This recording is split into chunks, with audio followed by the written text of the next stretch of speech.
Según Génesis 47, 12, 27, durante la sequía en Egipto, José almacenó y preservó el alimento. Para subsistir, la gente tuvo que venderlo todo y, al fin, incluso a sí mismos. Ese es el precio de vencer.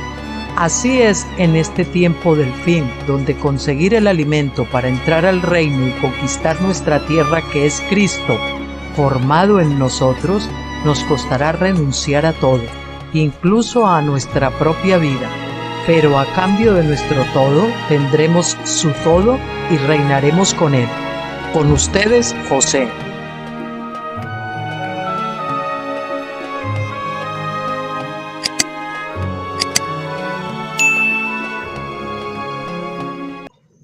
Hola, ¿cómo están? Buenas tardes a todos. Hoy es viernes 7 de febrero, madre mía, del 2025. Son las 6:22 de la tarde, ya casi noche aquí en España. Bueno, como siempre, pues anunciarles el vídeo que Dios mediante estaremos viendo el lunes próximo, que se titula Jesús, nuestro destino, Wilhelm Busch, y es un testimonio personal al respecto de cómo el Señor usó este libro en una época de mi vida para llevar su mensaje a mucha gente a través de un negocio que yo tenía de automóviles, que yo tuve de automóviles clásicos para eventos sociales, ¿no? Y bueno, pues está interesante, espero que les guste. Hoy nos toca, como saben, hicimos un especial de Joel, pero nos tocaba continuar con el libro Términos Básicos de la Escritura del Dr. Stephen Jones, y es lo que vamos a hacer hoy. Vamos a ver la parte 14 y 15, que es el rapto, parte 1 y parte 2. Bueno, comencemos sin más. ¿Qué es el rapto parte 1? La palabra rapto proviene de una palabra latina que usó Jerónimo al traducir 1 Tesalonicenses 4:17 al latín. Al traducir la Vulgata latina. Entonces nosotros, los que estemos vivos, los que hayamos quedado, seremos arrebatados. En griego la palabra es harpazo y en latín se tradujo como rapto, juntamente con ellos, es decir, los resucitados. Quiere decir los resucitados. Repito, la palabra arrebatados, palabra hartazo, latín rapto, juntamente con ellos. Ellos se refieren en este caso a los que ya estaban resucitados previamente en las nubes para recibir al Señor en el aire, y así estaremos siempre con el Señor. Lo vamos a repetir, pero sin mencionar los significados esos para que se pueda leer de corrido. Entonces nosotros, los que estemos vivos, los que hayamos quedado, seremos arrebatados juntamente con ellos en las nubes para recibir al Señor en el aire, y así estaremos siempre con el Señor. Antes de exponer el significado de ser arrebatado, debemos entender que lo importante no es tanto cómo se traduce la palabra a varios idiomas, sino cómo construimos la imagen de la palabra que se nos presenta. Muchos de los que se oponen a la teoría común del rapto han declarado la guerra a la palabra rapto en lugar de centrarse en el significado de la palabra harpazo, la palabra original, con respecto a la segunda venida del Señor. Debido a que tantos cristianos en los últimos 170 años han sido influenciados por el punto de vista dispensacionalista de la segunda venida, y debido a que se han decidido por la palabra latina rapto para describirlo, he dudado, dice el Dr. Jones, en usar el término en mi enseñanza. La razón es que mi definición del arrebatamiento difiere en algunos aspectos del concepto que tiene la Iglesia. Por lo tanto, si uso el término, lo que muchos oirán no es lo que yo realmente estaba diciendo o quería decir. Redefiniendo el rapto. Prefiero redefinir el rapto de acuerdo con una comprensión adecuada de las circunstancias que rodean a la segunda venida de Cristo, en lugar de decir que no hay rapto. El hecho es que hay un éxtasis en latín porque hay un harpazo en griego y porque hay un arrebatamiento arriba o arrebatamiento lejos en español. Todos podemos estar de acuerdo en esto porque Pablo nos dice que es así. Nuestro desacuerdo tiene sus raíces en el hecho de que el punto de vista dispensacionalista fue desarrollado en la década de 1850 y más allá por aquellos que no vieron este evento en términos de las fiestas de otoño. Desconocían que este evento había que conocerlo, estudiarlo bajo la luz de las fiestas de otoño. Ni Nelson Darby ni Scofield, el que tradujo financiado por sionistas, bueno, el autor de la versión de la Biblia, Scofield, su sucesor espiritual, que era Scofield era sucesor espiritual de Darby, tenían una comprensión clara de la fiesta de tabernáculos y de cómo esta fiesta profetiza sobre la segunda venida de Cristo. Entorpecidos por eso, desarrollaron toda una teoría sin ver que el rapto estaba ligado a la profecía del octavo día de tabernáculos. Este fue el problema número uno. Su éxito en convencer a los evangélicos fundamentalistas y pentecostales de su teoría se debió al hecho de que muy pocos en la Iglesia tenían alguna comprensión de tabernáculos. Por lo tanto, su teoría parecía plausible.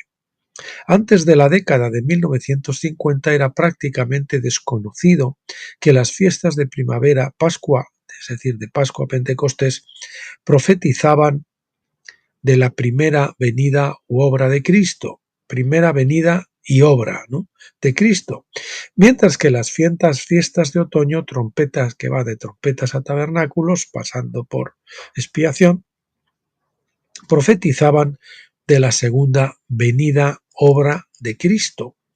Esta revelación por sí sola es revolucionaria y lleva el peso de gloria suficiente para alterar la visión escatológica de alguien.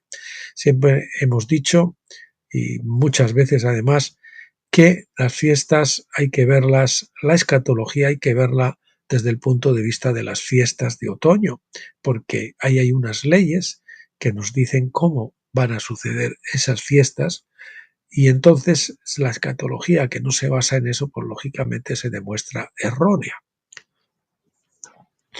Siguiente epígrafe, la Septuaginta o la versión de los 70, que como saben es una versión que tradujeron pues una serie de eruditos, 70 eran, para pasar las escrituras al griego. La Septuaginta es la traducción griega de las escrituras hebreas que se inició alrededor del año 280 a.C. Estandarizó los equivalentes hebreo-griego mediante los cuales uno podría expresar conceptos hebreos usando palabras griegas. Podríamos decir, como hemos dicho también otras veces, que es como un diccionario hebreo-griego, ¿verdad?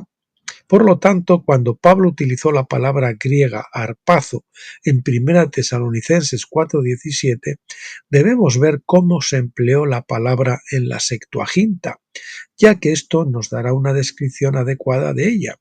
En mi concordancia de la Septuaginta, que es un libro raro, descubrí que hay muy pocos ejemplos en el Antiguo Testamento donde se utilizó la palabra harpazo. En concreto, pues tenemos segundo de Crónicas 26:21, en la Septuaginta dice: y Ocías, el rey, fue leproso hasta el día de su muerte y habitó como leproso en una casa separada, porque fue cortado. Cortado es la palabra harpazo, de la casa del Señor.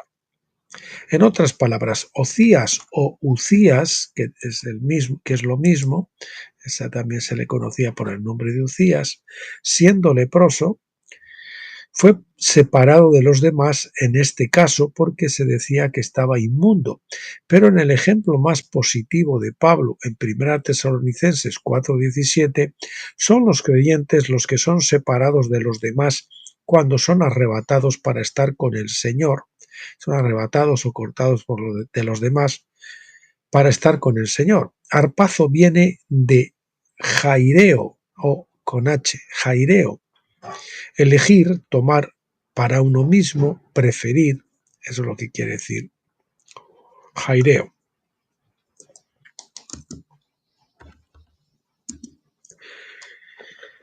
Ahí tienen, si quieren ver la definición en el lexicón, un link. Esto parece apuntar a la idea de que los que son arrebatados son escogidos por Dios. Ser escogido se conecta con Romanos 11:7, es decir, entre todos los de la Iglesia el Señor escoge unos pocos, un remanente, donde Pablo, usando una palabra diferente con un significado similar, describe al remanente escogido. Se eligen a mano y se separan para el servicio divino, y en ese sentido están aislados del público en general o separados del público en general. El uso por Jesús de la palabra arpazo. Siguiente epígrafe. Otro ejemplo del Nuevo Testamento está en Juan 10, 28 al 29, que dice: y yo les doy vida eterna y no perecerán jamás y nadie las arrebatará, ahí está otra vez la palabra arpazo, de mi mano. Mi Padre que me las ha dado es mayor que todos y nadie las puede arrebatar, otra vez la palabra arpazo, de la mano del Padre. En este caso son palabras de Jesús. Estos elegidos no pueden separarse de Cristo porque su Padre, que se los dio, es mayor que todos. Esto nos proporciona otra imagen verbal del significado de arpazo, rapto o arrebatamiento, como quieran, cualquiera que sea el lenguaje que se desee utilizar. Siguiente epígrafe, la secuencia de los eventos de esta segunda venida. Vamos a ver. Sin algún conocimiento de los días de fiesta, la gente no puede entender el tiempo de los eventos o la cronología de los eventos. Vamos a poner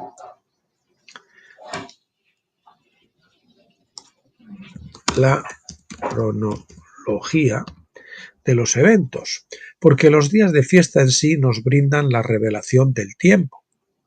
Para entender realmente el arrebatamiento en el octavo día de la fiesta de tabernáculos, uno debe conocer la secuencia de eventos que conducen a ese momento. Sabemos por las fiestas de primavera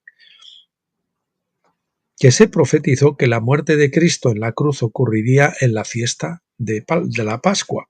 Él era, después de todo, el Cordero de Dios que quita el pecado del mundo, Juan 1:29. Al tercer día resucitó de entre los muertos y fue presentado vivo al Padre a la hora tercia del día, en el momento en que el sumo sacerdote mecía en el templo la gavilla de cebada, conforme a la ley, Levítico 23:11. El Espíritu Santo fue enviado 7 semanas después en la fiesta de las semanas o Pentecostés, Hechos 2:1. Jesús fue presentado como primicias después de su resurrección, y después regresó, que fue cuando ya se le podía tocar. Antes le dijo a María que no lo tocara, pero después de que ya había sido presentado al Padre, pues a los discípulos, en concreto a Tomás, le dijo: toca, ¿no? Y mete los dedos aquí en la herida, ¿no? Lo mismo puede decirse de las fiestas de otoño, que ocurren durante un periodo de 3 semanas desde el día 1 del 7º mes hasta el día 22º del mismo mes. Los eventos que rodean a la segunda venida de Cristo no ocurrirán el mismo día, sino en un periodo de 3 semanas. La revelación del tiempo, establecida por los días festivos, era desconocida para quienes desarrollaron la teoría moderna del rapto, así que agruparon todo en un solo momento, ¿no? Nosotros tradicionalmente se nos ha enseñado que ocurría todo, resucitaban primero los otros, pero automáticamente detrás los vencedores vivos eran también transformados y entonces se unían, ¿no? Pero no, eso no ocurre en el mismo día, sino en un periodo de 3 semanas van a ocurrir estos eventos, ¿no? Pablo entendió el significado profético de los días festivos. Él nos mostró que los escogidos de Dios serán arrebatados para encontrarse con el Señor en el aire en lugar de bajo tierra. Desde mi punto de vista, dice el doctor Jones, Pablo estaba describiendo el octavo día de tabernáculos, que es la culminación de las fiestas de otoño. Tabernáculos son 7 días, pero el octavo se hacía una convocatoria solemne, una asamblea. Sin embargo, se profetizaba que la secuencia de los eventos comenzará 3 semanas antes con la fiesta de las trompetas, que profetiza la resurrección de los muertos cuando suene la trompeta de Dios y los muertos en Cristo resucitarán primero. Primera Tesalonicenses 4:16. Esto está refiriendo a la primera resurrección, la resurrección de los líderes o vencedores, ¿verdad? Estos resucitados, sin embargo, no pueden reunirse con el Señor en el aire por sí mismos.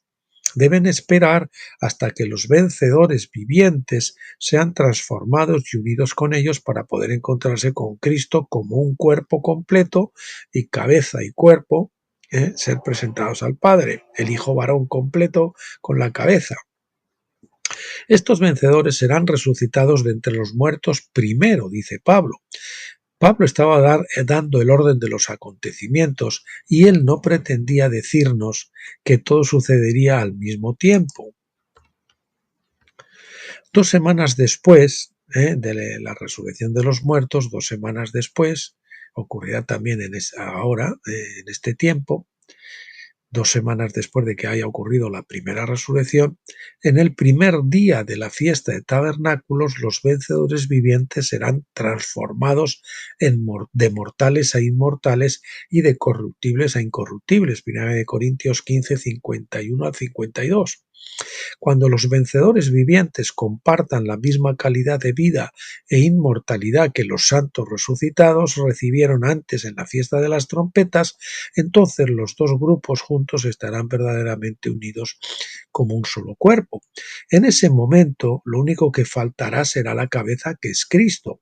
Un cuerpo sin cabeza todavía no es sin defecto, incluso aunque sea inmortal e incorruptible.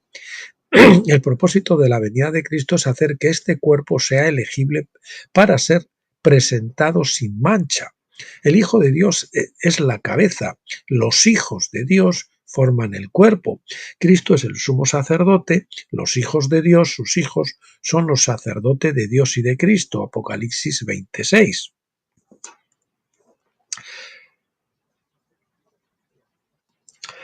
Bien, siguiente epígrafe, la venida de Cristo.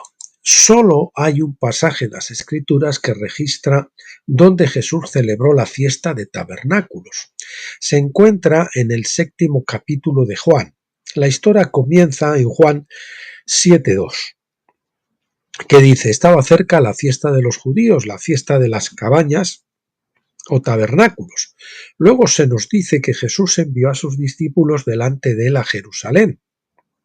Entonces Jesús subió a la fiesta en secreto, Juan 7:10. Él no se mostró hasta la mitad de la fiesta, Juan 7:14 dice. Él subió en secreto, pero no se mostró hasta la mitad. Eso es importante, la mitad, ¿verdad? Nos indica algo.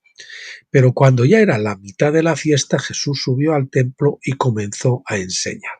De alguna manera el Señor va a estar en secreto, va a venir en secreto, pero no se muestra hasta la mitad de la fiesta. ¿Por qué fue en secreto? ¿Por qué esperó hasta la mitad de la fiesta para enseñar en el templo? Fue porque Malaquías 3:1 profetiza: y el Señor a quien vosotros buscáis vendrá repentinamente a su templo. Malaquías no dice nada sobre el momento de este evento, pero el registro de Juan lo coloca directamente en la mitad de la fiesta de tabernáculos. La culminación de la enseñanza de Jesús llegó el 8º día de la fiesta y está registrado en Juan 7:37 al 39, que dice: en el último día, el gran día de la fiesta, Jesús se puso en pie y gritó, diciendo: si alguno tiene sed, venga a mí, beba. El que cree en mí, como dice la Escritura, de lo más profundo de su ser correrán ríos de agua viva. Pero esto dijo del Espíritu que habían de recibir los que creyesen en él, porque aún no se había dado el Espíritu, porque Jesús aún no había sido glorificado. Jesús estaba citando Isaías 12:3, que dice: por tanto, con alegría sacaréis agua de los manantiales o pozos, según la King James Version, de salvación. Salvación es la palabra Yahshua.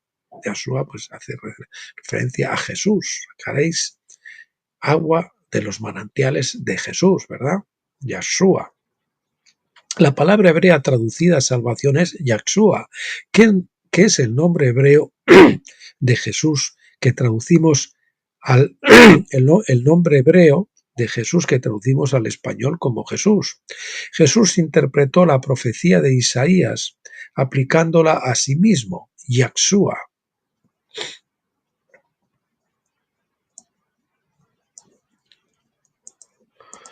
Esta profecía se aplicó primero a la venida del Espíritu Santo en Pentecostés, pero el momento de una revelación siempre nos indica su mayor significado y aplicación. Jesús pronunció esas palabras en el último y gran día de la fiesta, el octavo día de Tabernáculos. Pentecostés fue un tipo profético temprano de la segunda venida de Cristo, pero no fue la venida completa porque Dios retuvo las vestiduras celestiales a la iglesia, 2 Corintios 5:13. No nos fueron entregados los cuerpos glorificados, ¿verdad? En Pentecostés. La declaración de Jesús en Juan 7:37 al 39, acerca de que el Espíritu Santo se daría plenamente en el octavo día de Tabernáculos, vincula la venida de Cristo con la venida del Espíritu Santo. Algunos dicen que Cristo vino el día de Pentecostés cuando se dio el Espíritu. Eso es parcialmente correcto, pero Pentecostés fue solo el final de las fiestas de primavera. Más estaba por venir más tarde. El Espíritu Santo llenó el templo de Salomón en el octavo día de Tabernáculos, aunque debemos juntar varios versículos para llegar a esa conclusión. Ver 2 de Crónicas 7, versículo 1 y versículos 8 al 10. La declaración de Jesús en Juan 7, 37 al 38 se hizo en el aniversario de la dedicación del templo por parte de Salomón, cuando se derramó el Espíritu. Después de la ceremonia matutina del octavo día, el pueblo se fue a sus tiendas gozosos y alegres de corazón. Primero de Reyes 8, 66, habiendo visto la gloria llenar aquel templo. Por lo tanto, si bien Pentecostés fue un gran evento, aún se avecina un evento mayor que cumple con los registros de la segunda venida. Leemos de esto como un evento futuro en Hebreos 9:28, que dice: así también Cristo, habiendo sido ofrecido una vez para llevar los pecados de muchos, aparecerá por segunda vez para salvación, sin relación con el pecado, a los que ansiosamente le esperan. Una vez más, Filipenses 3:20 dice: esperamos ansiosamente a un Salvador, el Señor Jesucristo. Pablo nuevamente hace una afirmación asombrosa en 2 de Tesalonicenses capítulo 1, versículo 10. Cuando venga para ser glorificado en sus santos en aquel día, o sea, venga para ser glorificado en sus santos. Hay que recordar que el libro de Apocalipsis, cuando se usa la palabra, se usa todo el tiempo la palabra arnion. Arnion hace referencia a Cristo unido a los vencedores, unido al Hijo varón, los corderitos, Cristo y los corderitos. Mientras que a Jesús solo se le conoce como el Amnon. Las dos son corderos, pero uno es un cordero grande y el otro son los corderitos.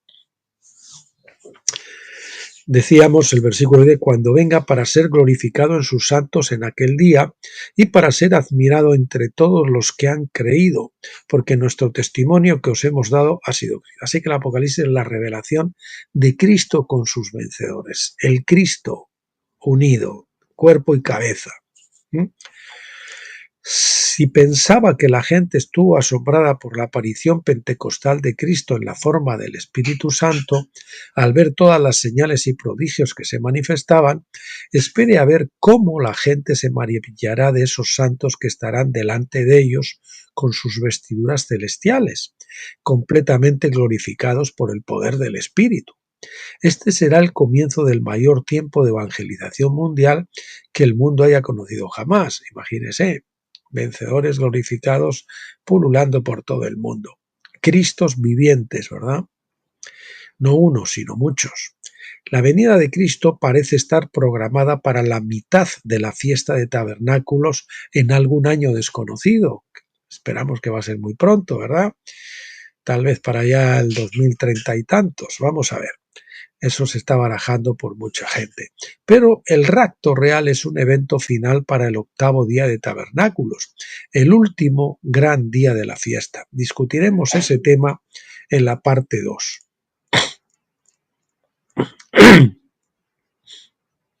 Parte 15. O sea, capítulo 15 podríamos decir que es el rapto parte 2 de 2.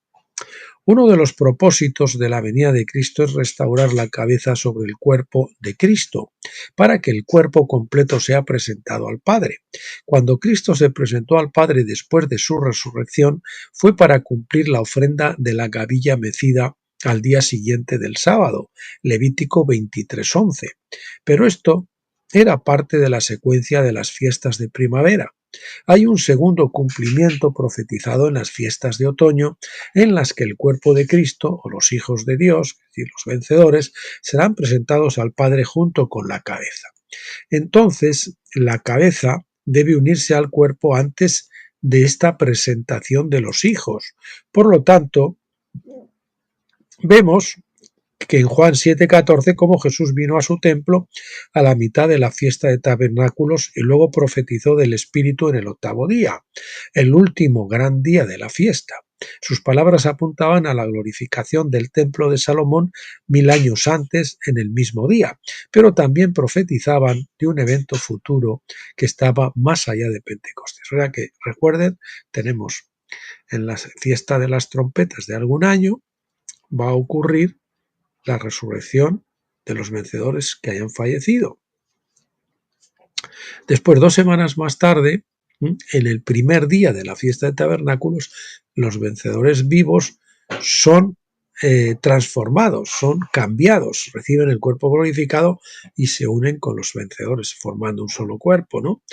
Pero después, en el octavo día, de 7 días más tarde, en el octavo día de la fiesta de tabernáculos, es cuando Cristo se une al cuerpo, ¿verdad? Perdón, a la mitad de la fiesta es cuando Cristo se une al cuerpo, porque aparece en el templo, a la mitad, ¿verdad? Y después en el día octavo sería cabeza y cuerpo, Cristo con los corderitos, el arnión completo, son presentados al Padre. La profecía del octavo día. El propósito de la venida de Cristo es preparar a los hijos primogénitos de Dios y hacerlos elegibles para ser presentados a Dios en el octavo día de tabernáculos o cabañas. La profecía fundamental de la fiesta de tabernáculos se encuentra en Levítico 23, 34 al 37. Habla a los hijos de Israel y diles: el día 15 de este mes séptimo es la fiesta solemne de las cabañas al Señor por 7 días. El primer día será santa convocación. No haréis ningún trabajo laborioso de ningún tipo. Durante 7 días ofreceréis ofrenda encendida al Señor. El octavo día tendréis santa convocación. Micra, quiere decir llamamiento. O migra, no sé qué era eso. Micra parece más bien una Q. Y presentaréis ofrenda encendida al Señor. Es una asamblea, la palabra Sara, reunión. No haréis ningún trabajo laborioso. Estos son los tiempos señalados del Señor, los Moedín, las fiestas del Señor, que son los tiempos señalados, ¿verdad? Un ciclo de 7 días es un ciclo sabático, pero el octavo día también es importante. El número 8 es el número de nuevos comienzos, de resurrección, nuevos comienzos, y sirve como el primer día del siguiente ciclo sabático. En la ley era el día, el único día en el que los primogénitos, tanto de hombres como de animales, debían ser presentados a Dios. Éxodo 22, 29 al 30 dice: No demorarás la ofrenda de tu cosecha y de tu vendimia. Me darás el primogénito de tus hijos. Lo mismo haréis con vuestros bueyes y con vuestras ovejas. 7 días estará con su madre, al 8º día me lo darás. Note que Dios dijo que el primogénito debe permanecer con su madre durante 7 días, un ciclo completo de sábado. Un primogénito de buey, oveja o hijo no podía ser presentado a Dios en el 7º día, como algunos podrían esperar. No obstante, en la ley relativa a la fiesta de tabernáculos, tanto el primer día como el 8º día deben ser tratados como sábados, independientemente del día de la semana en que cayesen. Debían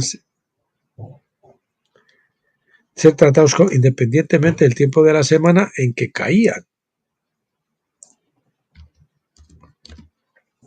Asimismo, el primogénito podía nacer en cualquier momento de la semana, día 1, y así debían ser presentados a Dios una semana después. Eso no estaba ligado a ningún día de la semana del calendario. La ley profetiza muchas cosas acerca de Cristo y su cuerpo. Los días festivos son los tiempos señalados del Señor, los Moedín, como hemos dicho. Por eso Jesús tuvo que morir en el momento en que la gente sacrificaba los corderos pascuales. Por eso Jesús tuvo que ascender al Padre, Juan 20:17, para ser presentado en el 8º día, domingo. Esta fue también la razón por la cual los discípulos tuvieron que esperar otras 7 semanas antes de que el Espíritu pudiera ser derramado en la fiesta de Pentecostés. Hechos 2 del 1 al 2. Los tiempos señalados fueron grabados en granito o en piedra y los días de fiesta profetizaban de eventos futuros. Mi conclusión, dice el Dr. Jones, basada en precedentes anteriores, es que las fiestas de otoño también son tiempos señalados para los eventos que rodean la segunda venida de Cristo. La fiesta de tabernáculos dura 7 días, Levítico 23:34, pero también hay una convocación migra, quiere decir un llamamiento, una asamblea o asara, reunión en la mañana del 8º día. En mi opinión, esto profetiza que el tiempo señalado para la presentación de los hijos de Dios al Padre es el 8º día de tabernáculos de algún año. Esta es una convocatoria divinamente ordenada, un encuentro con el Padre. Perdón que me he extraviado. Un encuentro con el Padre. Sin embargo, para ser presentados primero deben ascender de alguna manera. Esto es lo que Pablo quiere decir cuando dice en 1 Tesalonicenses 4:17 que los que estemos vivos, los que hayamos quedado, seremos arrebatados para recibir al Señor en el aire. Este evento no ocurrirá bajo tierra, sino en el aire y en las nubes. La palabra nubes es nefele. Bien, vamos a ir al segundo epígrafe, al siguiente epígrafe que se titula El significado. Decíamos, siguiente epígrafe, el significado de las nubes.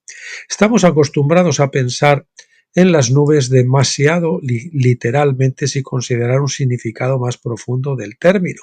Recuerde por Hebreos 12:1 cómo los grandes hombres y mujeres de fe en el capítulo 11 fueron llamados una nube de testigos, es decir, vienen las nubes, viene con sus santos, ¿verdad?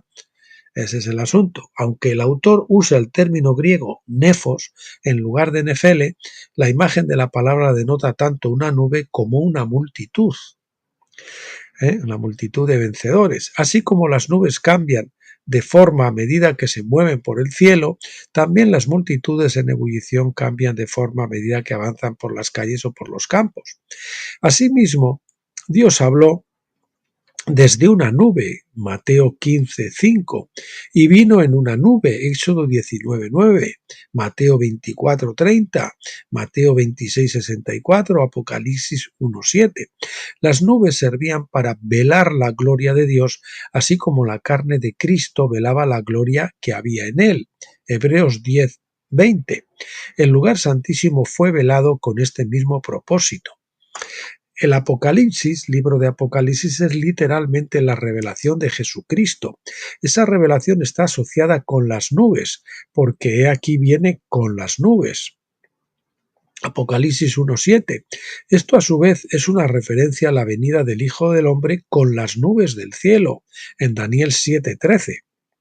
Entonces, cuando Cristo viene en las nubes, es decir, en sus santos, he puesto yo una nota ahí, en sus santos, la implicación es que está velado para que la gente no sea abatida por su gloria. Es solo a unos pocos a quienes Él se revelará, porque estos son los que son transformados a su imagen y ellos mismos son una expresión de su gloria. Cuando son arrebatados, deben necesariamente subir al encuentro de Dios en el cielo. ¿Qué pasa? Ciertamente el cielo está representado por las estrellas del cielo, pero las estrellas nos rodean en todas direcciones. El cielo es una dimensión espiritual, no tiene una ubicación física como muchos piensan. Podemos entrar en un reino celestial sin siquiera movernos físicamente. Es posible que Jesús haya ascendido literalmente, pero una vez que la nube lo ocultó de su vista, Hechos 1:9, continuó ascendiendo al espacio exterior. No lo creo, dice el doctor Josh. Ni siquiera sabemos a qué altura del cielo estaba esa nube. Solo sabemos que los discípulos estaban mirando fijamente al cielo cuando dos hombres vestidos de blanco esencialmente les dijeron que dejaran de mirar hacia arriba. Hechos 1 del 10 al 11. Es decir, el Señor pues hasta un momento hizo parecer que ascendía en el cielo, pero cuando la aurea lo cubrió, pues suponemos que él entraría en la cuarta dimensión, que no se puede decir que es arriba ni abajo, ¿no? Es otro ámbito diferente, otro nivel espiritual diferente, otra dimensión diferente. Solo sabemos que los discípulos estaban, bueno, eso ya lo dijimos. La manifestación de los hijos de Dios, siguiente epígrafe. Después de la reunión donde los hijos de Dios son presentados al Padre en el octavo día, estos hijos primogénitos serán entonces manifestados a la gente en la tierra. El propósito de la presentación es investirlos de una manera mayor para que puedan reinar con él por 1000 años. Apocalipsis 26. Ahí en el cielo y están con sus vestiduras celestiales, que eso es lo que nos decía las vestiduras de lino de Ezequiel, pero cuando vienen a la tierra, pues para que la gente no se quede patidifusa, ¿verdad?, del susto, pues ellos se visten con un cuerpo de carne, las vestiduras de lana, en este caso, de Ezequiel, ¿verdad? En otras palabras, deberán regresar a la tierra para cumplir con su llamado. Por supuesto, es claro que ya estuvieron practicando ese llamado de manera limitada cuando estaban aquí, estando sentados con Cristo en los lugares celestiales. Efesios 2:6, porque los que han llegado a la madurez de la filiación pues están sentados con Cristo en los lugares celestiales, es decir, están viviendo en quietud sentados. Ellos están sentados con Cristo. Si Cristo no se mueve, ellos no se mueven. No es probable que a nadie se le dé la autoridad para reinar con él en la plenitud del espíritu, a menos que haya ejercido autoridad espiritual durante su vida. Mientras estamos en el presente cuerpo mortal, somos entrenados para ejercer dominio, para que cuando seamos arrebatados para la investidura en el cielo, podamos hacerlo de una manera más perfecta. Así como Cristo es ahora el sumo sacerdote de la orden de Melquisedec, también nosotros somos sus hijos, parte de su familia, y somos sacerdotes de Melquisedec. Este es nuestro orden sacerdotal, porque los del orden de Aarón, Leví, es el orden de Leví, ya no están calificados para ministrar como sacerdotes de Dios. No obstante, cuando seamos arrebatados en la gran ascensión como el cuerpo de Cristo, el sumo sacerdote, seguiremos el patrón establecido en la consagración de Aarón y sus hijos de Levítico 8.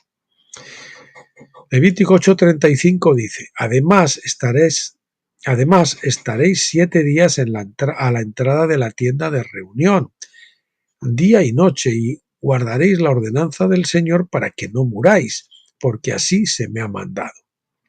Debían permanecer en el tabernáculo durante 7 días y luego salir para ser manifestados a todo el pueblo. Levítico 9:1 dice: aconteció que al octavo día Moisés llamó a Aarón y a sus hijos y a los ancianos de Israel. Creo que esto profetiza de la manifestación de los hijos primogénitos de Dios después de su presentación al Padre, a Dios. La presentación misma, habiendo tenido lugar en el cielo, no tomaría ningún tiempo según la percepción terrenal, porque los hijos de Dios habrían salido del ámbito del tiempo, del ámbito temporal, del ámbito del tiempo y el espacio mientras estaban en el cielo. Es decir, puede ser que aquí la Tierra, imagínese que ocurre por la mañana, pero después se presentan otra vez pues al de una hora o a la tarde. Sin embargo, en el cielo a lo mejor está un espacio equivalente, creo que lo hice más adelante, como a 1000 años, porque es otra dimensión atemporal, diferente, ¿no? Que podría ser el equivalente a un tiempo muchísimo menor en la Tierra. Son cosas diferentes. Así que podrían regresar en el mismo momento en que fueron arrebatados al cielo, aunque hubieran estado en el cielo por un equivalente pues a 1.000.000 de años terrenales. Cuando Aarón y sus hijos salieron el octavo día, se les dijo en Levítico 9:6. Moisés dijo: esto es lo que el Señor os ha mandado que hagáis para que la gloria del Señor se manifieste. En este caso la palabra es ra apóstrofe a, ra. Ver, que quiere decir ver, aquí se manifieste ante vosotros. Estas instrucciones vinieron en forma de los sacrificios del Antiguo Testamento, pero profetizaban cosas del Nuevo Pacto. Levítico 9, del Nuevo Pacto, del Nuevo Testamento, Antiguo, a poner aquí lo mismo, Antiguo Pacto y Antiguo y Nuevo Pacto. Levítico 9, 23 al 24 resume toda la escena diciendo: Moisés y Aarón entraron en la tienda de reunión. Fíjese que en el ordenamiento es Aarón, es Moisés que hace el oficio de Dios, del Padre, del Señor.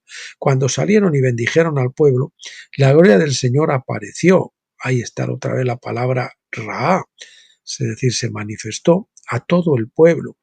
Entonces salió fuego de delante del Señor y consumió el holocausto y las porciones de grasa sobre el altar, y cuando todo el pueblo lo vio, gritaron y se postraron sobre sus rostros. Así se manifestó la gloria del Señor al pueblo. Vino fuego del cielo y consumió el sacrificio. En ese tiempo los sacerdotes eran los encargados de mantener ese fuego encendido. Sin embargo, no lo hicieron, por lo que ofrecieron fuego extraño delante de Yahvé, que él no les había mandado. Levítico 10:1, es decir, se apagó el fuego que había iniciado el Señor y luego ofrecieron un fuego que no había sido iniciado por Dios. Era el fuego extraño.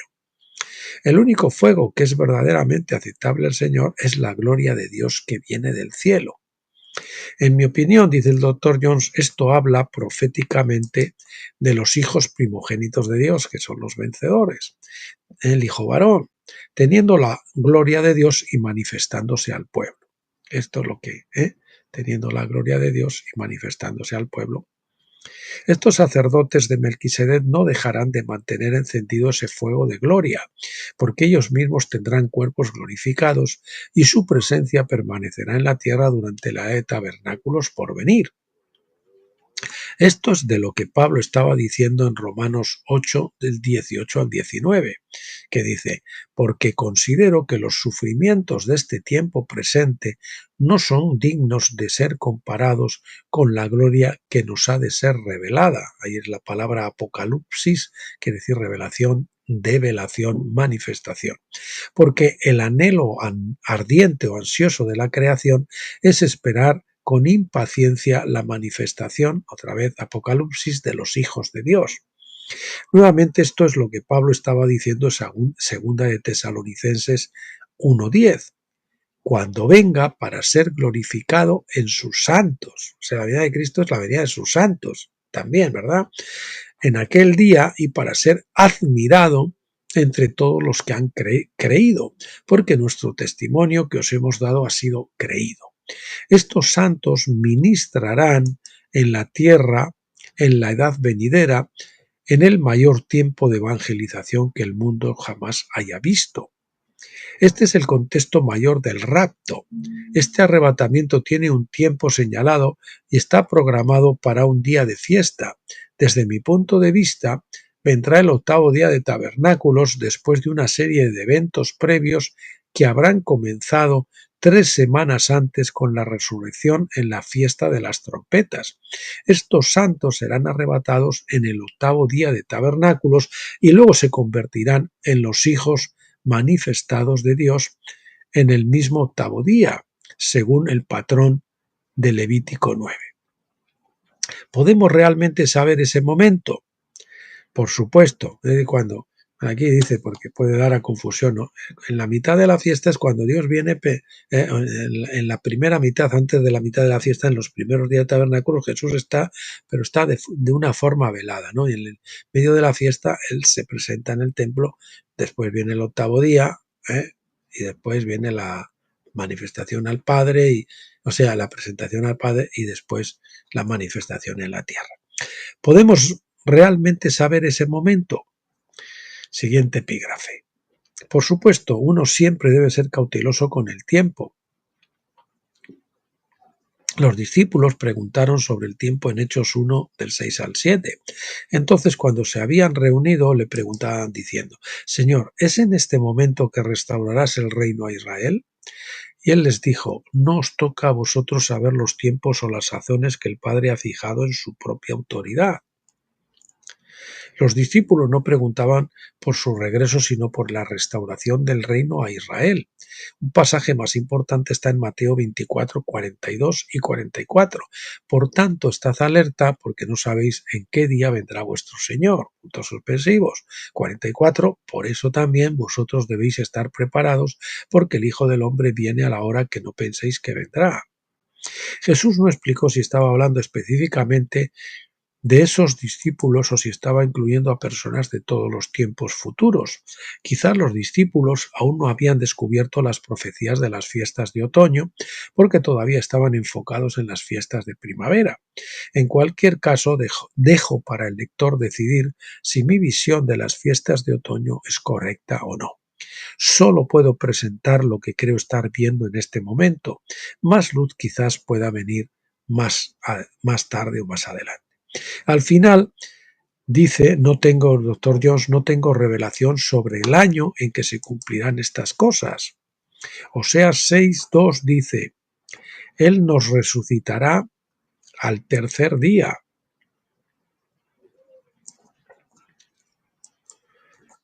Lo que puede referirse tanto a Cristo mismo como los que resucitan en la primera resurrección 2 días después, es decir, 2000 años después. Por lo tanto, sabemos que estamos en la temporada para que estas cosas sucedan. El año 2033 acontecerá 2000 años después de que Cristo resucitó de entre los muertos. Septiembre de 2035 verá el jubileo 121 desde Adán, pero ahora estas son solo fechas de observación. Nosotros no sabemos, esas son posibles fechas quizás, pero son solo fechas de observación de que pueden ocurrir eventos allí, ¿no? El 2033, 2035. Habiendo dicho eso, también tenemos una palabra intrigante en Amós 3:7. Ciertamente el Señor Dios no hace nada sin revelar su consejo secreto a sus siervos los profetas. Quizás esto signifique que poco antes de su regreso, Él revelará incluso esto a alguien o a un grupo de su elección. Bien, pues aquí nos quedamos hoy. Para la próxima semana ya sería, o si no la siguiente, no sé cómo tocará la cosa, cómo caerá. No creo, porque veremos el lunes eso y luego vienen 2 de Deuteronomio, ya será de aquí en 2 semanas. Pues veremos la parte 16, que es la presencia de Dios, y supongo que la 17, si no es demasiado larga. Sí, y la 17, bueno, veremos la 16, solo porque la parte 17 es que son los ángeles y son 2 partes, así que lo dejaremos así. Veremos solo una y al día siguiente 2. Bueno, mis queridos amigos, hermanos, hasta aquí. Hasta aquí, eso es lo que veremos el siguiente día, el libro Jesús nuestro destino para el lunes. Hasta aquí nos quedamos hoy. Como es fin de semana, ya sabes, les encomiendo al Señor Jesucristo para que lo pasen bien, para que disfruten, para que descansen, para que cultiven su espiritualidad y también orarle como siempre para que se rasgue el velo del lugar santo y puedan entrar en el lugar santísimo y descubrir allí la perfecta luz de la Shekinah, de la gloria de Dios, con la que puedan discernir con mucha más cabalidad las Escrituras. Bueno, pues no me queda más que decirles que hasta entonces, pásenlo bien.